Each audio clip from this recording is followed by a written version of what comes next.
Hey there comic book fans, I'm John Andersen. This is your weekly comic fix where I take all the latest news in the world of comic book TV shows and movies, put it in one place. Now I'm leaving some annotations up on the screen. I'll leave some links to some articles and some timestamps in the description below.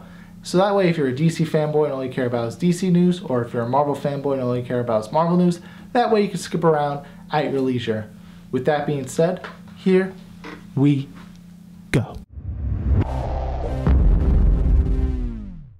Sony Pictures has tasked Dante Harper to pen the script for a new solo anti-hero Venom movie. This new Venom film will be independent of the Tom Holland Spider-Man and should stand on its own. Given the popularity of the character and the recent success of anti-hero Deadpool, the studio execs are confident that this will be the best Venom yet, which shouldn't be hard to do.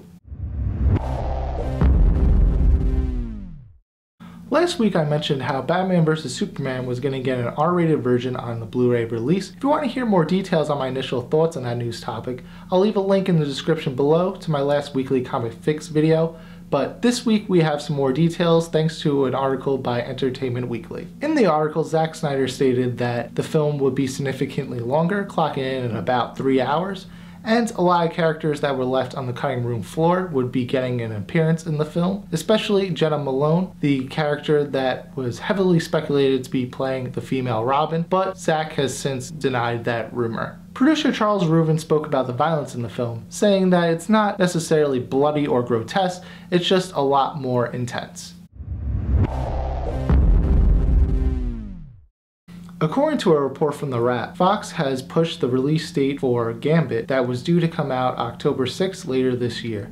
This shouldn't come as a surprise with the struggles the production has had, with rumors of Channing Tatum leaving the project and struggles to lock down a director. Fox also released two release dates being October 6, 2017 and January 12, 2018. It is speculated that the Deadpool sequel will fill one of those spots, but no word on when Gambit will be released. Thanks to a report from Variety, David Ayer's next project will star Will Smith and will be based on a spec script from Mac Landis called Sprites. Both Ayer and Smith want to get this project done as soon as possible, so that way they can get to work on the Suicide Squad sequel that is set to start shooting in 2017. Considering that Suicide Squad is nowhere near release but generating good buzz is a good sign that the director and one of the stars want to come back to the film so quickly. Thanks to an article from Collider, we have some new promo art from Captain America Civil War, featuring Scarlet Witch, played by Elizabeth Olsen, a clear indication on who is on what team, and a real nice comic book aesthetic to some of these posters.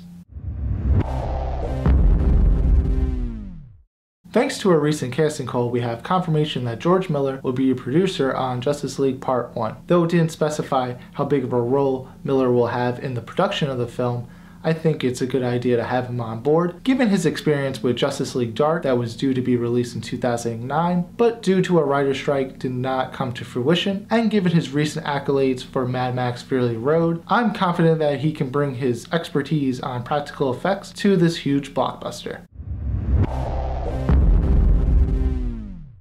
Liv Schreiber was interviewed on the red carpet at the Oscars last Sunday and was asked if he would be reprising his role as Sabertooth in the new Wolverine 3 film. He said of course he was interested, but no plans have been made yet. Last time we saw Liv play Sabertooth was in X-Men Origins Wolverine, which had many problems to say the least, with sewing Deadpool's mouth shut, casting Will.i.am as John Rath, and using CGI claws for Wolverine. But Liv's performance was one of the more passable aspects of the film, and hopefully we will not see Wolverine and Sabertooth as brothers thanks to the events of Days of Future Past.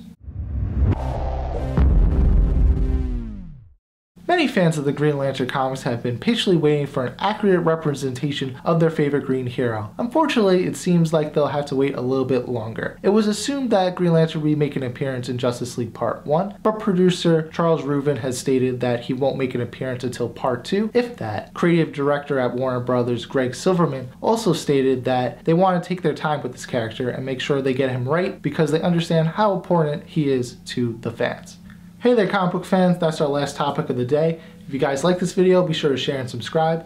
Follow me on Facebook at John Ryan Andersen or on Instagram and Twitter at The Comic Look. And remember guys, as always, comics do deserve a second look.